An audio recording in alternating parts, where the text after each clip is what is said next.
Ever lay awake at night with like big questions swirling in your head, you know? That's why, yeah. And you just feel like you're searching for something just out of reach. Totally. Well, we're diving into a fascinating ancient Indian game today. Yeah. It's called Moksha Patam, and it's like this really old way of exploring those huge questions. A game, huh? Yeah, kind of like a really insightful game of definition. Interesting. It might sound simple, but trust me, there's some serious wisdom hidden in there. I'm intrigued. What's the game all about? Well, we're super lucky to be exploring this with Maa Gyaan Suveera. Okay. She's an amazing yogini, and she's the founder of CI Plus Cosmic Intelligence. Wow.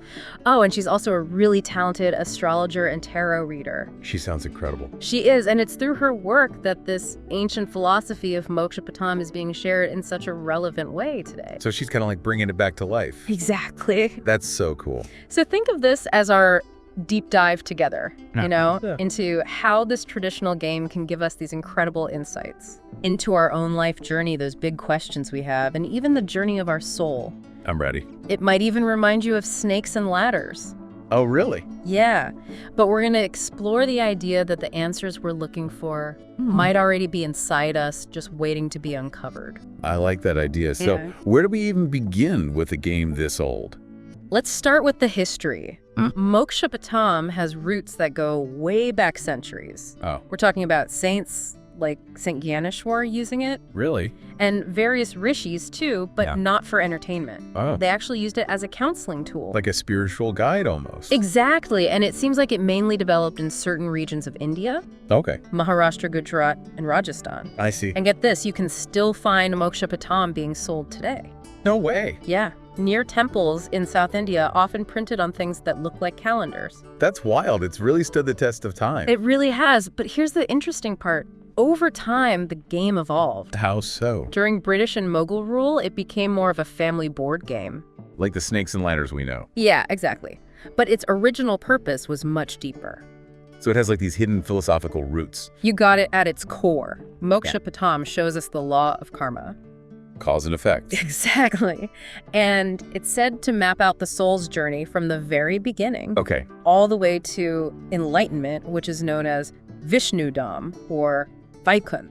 So it's like a symbolic representation of her spiritual evolution. That's a great way to put it.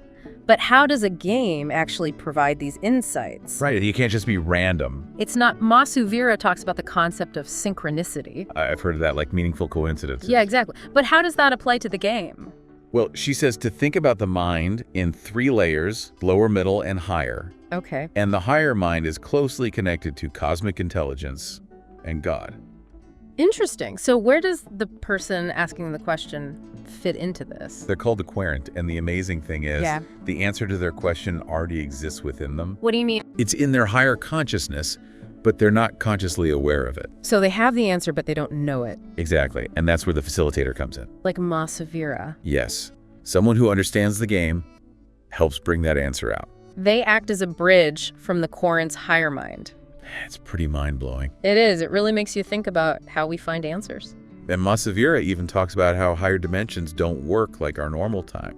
Past, present, future. Exactly. It's more like a continuous flow of consciousness that already knows everything. So when we asked a question, we're tapping into this infinite knowledge. That's the idea, and the facilitator interprets the signs that come up during the game. Okay, so this game board isn't just random squares. Nope, it's a map. A map of what? It's described as a map of life and karma. Okay. Visually, it looks like snakes and ladders. You know, I get it. So the ladders and snakes represent something specific. of course, ladders are good deeds or punya, which move you upwards. Makes sense in snakes. Snakes are mistakes or sins that bring you down. So each space you land on has a message. Yes, each block has guidance related to your question. Can you give me some examples? You might land on a charity block, Huh? suggesting you do some giving, Okay. or a Gandharva block. What's that? Maa Suveera says those are like higher spirits or angels. Wow. They can offer help, and it often suggests meditation. Interesting. Then there are yaksha blocks. Okay. They're interpreted based on the specific question being asked. So it's like a personalized message. Exactly, like if you asked about relationships, it might suggest better communication. So it's all connected to Indian tradition and philosophy. Oh, absolutely. It's steeped in ancient wisdom. Now, you mentioned a central channel on the board. What's that about? That represents the spine, And it shows the concept of chakras and lokas. Chakras are like energy centers, right? Yes, and lokas are similar, but they're realms of consciousness. So they all vibrate at different frequencies. Exactly. And our energy is reflected on the board based on our frequency. So the board reflects our state of being. Exactly. Our actions and choices can raise or lower our frequency. Taking us closer to earthly or divine states. That's the idea. And this can be viewed in different ways, right? Yes. Maa Suveera explains it as both microcosmic and macrocosmic. Meaning? It can show an individual soul's journey in one lifetime, Okay. but also the soul's journey across many lifetimes. So it's a big picture view of the soul. That's it. How does the game illustrate this journey through lifetimes? Well, the soul starts in a very basic state, What? sometimes called the rock kingdom. The Rock Kingdom, Yeah. And it slowly progresses through lower frequencies. experiencing things like anger, Exactly. And over many births, it ascends through different levels, influenced by karma. represented by the ladders and snakes on the board. And is there an end point to this journey? Yes, it's called kata band or account closure. Meaning? Reaching Vaikuntha, also known as Vishnudham or Moksha. Liberation? Exactly, but is there a direct route to this liberation? Like a shortcut. Well, Moksha Patam actually shows only one direct ladder to moksha. Interesting. What is it? It's spiritual devotion. That's powerful. It is. Maa Suveera even quotes a Sanskrit verse. Okay. It says, Anyatha sharanam nasti tavameva sharanam mama. And that means? It translates to, there's no other refuge than surrendering to the divine with compassion. Surrender to the divine. Yeah, so doing good deeds isn't enough for liberation. It's not the only thing you need surrender. Exactly. Good karma gives you punya, but it doesn't automatically break the cycle of rebirth.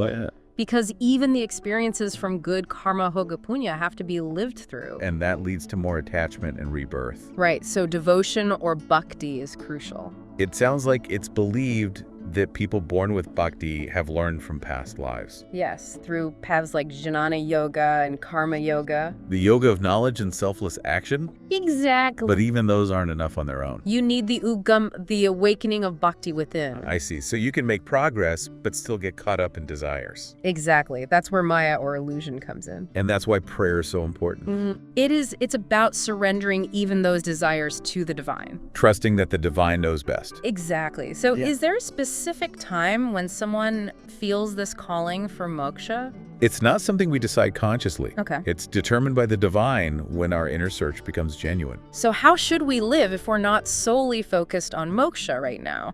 Maa Suveera suggests finding a balance, Okay. a beautiful proportion of karma, jnana, and bhakti, Action, knowledge, and devotion. guided by dharma, righteous living. So we shouldn't force liberation. It can create distractions like being overly focused on career or fame. Or even family in an unhealthy way. Right, it's about living a balanced life with purpose. Now let's talk about karma bandhan, or karmic bondage. Okay. How does that tie into liberation? Even good actions can create karmic bonds if we take credit for them.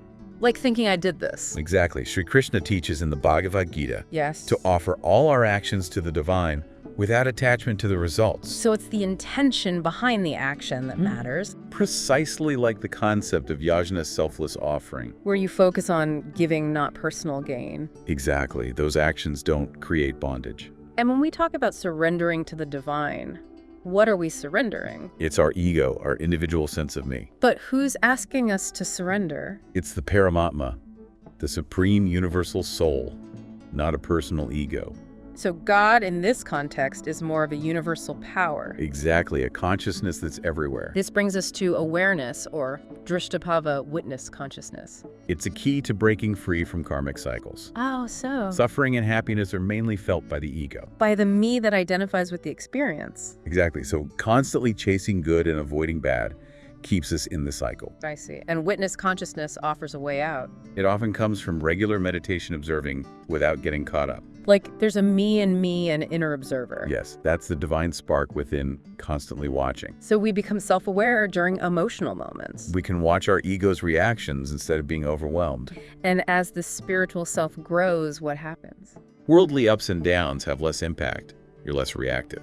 That leads to inner peace, like Sri Krishna's serenity. Exactly. So how do we develop this awareness? Maa Suveera suggests self-conversation. Asking yourself, who's feeling the emotion? Separating the real me from the ego. Understanding experiences mainly affect the ego, not your true self. Are there other ways? listening to talks on awareness, studying scriptures like the Nirvana Shatakam. Which says things like, I am not intellect. Exactly, and the traditional process of Shravana Manana and Nidhisetana. Listening, contemplating, and meditating. Exactly, that's a path to cultivating awareness. This seems helpful when dealing with grief and loss. The me that feels loss is connected to Maya illusion. Okay. Scriptures remind us the soul journeys through countless lifetimes. And our lack of memory impacts how we see our current attachments. Exactly, we don't remember past relationships. What does it say about our current ones? From the soul's perspective. Right, Dharma guides our worldly duties, but ultimately these relationships aren't permanent. So does that mean we become uncaring? Not at all. Understanding leads to detached observation of grief. Empathy without being consumed. Exactly. Now let's dive into what is God. It sounds like Maa Suveera has a deep understanding.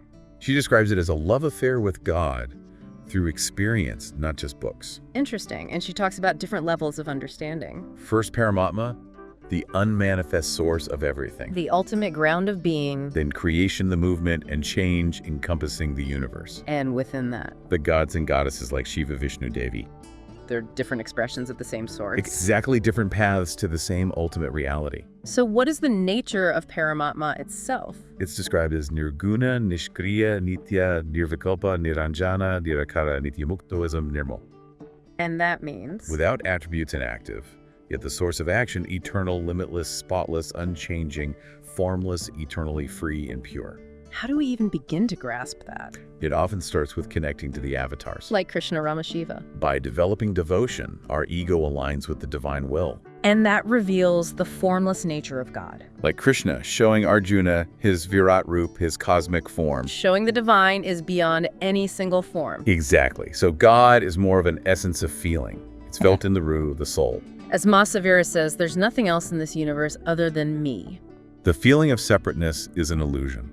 So we understand through questioning devotion and dissolving the ego. Exactly. It makes you think about this very conversation. This deep dive, is it also part of a bigger plan? Maa Suveera would say yes, it's part of Ishvara's plan. God's plan unfolding in the right time and place. Exactly. So what's her main message to the listener? To pursue the question, what is God, is the most important quest. Don't waste time solely on worldly things like career or possessions. They don't matter after death. Right. The focus should be on finding your connection to the divine. Becoming enlightened. And the purpose of that is to create a world of love, respect, and peace. The reason for creation is for God to experience his own love. Yeah. Exactly. It's interesting how more people are interested in spirituality now. Especially after events like COVID. Yeah, there's a shift towards deeper meaning. So what's the key takeaway from our dive into Moksha Patam? That this simple game offers a profound framework. For understanding life karma and the soul's journey. It all comes back to that question, what is God? So here's a final thought for you as you reflect on your own big questions. Okay. How can these principles of karma devotion and the search for the divine change your perspective? What ladder are you climbing in your life? Good question. And what does your path to understanding look like? I like that. Maybe the answers you seek are closer than you think, waiting to be discovered through a deeper connection with yourself. And the world around you. Exactly. That's powerful. Thanks for joining us for this deep dive. We'll see you next time. Until then.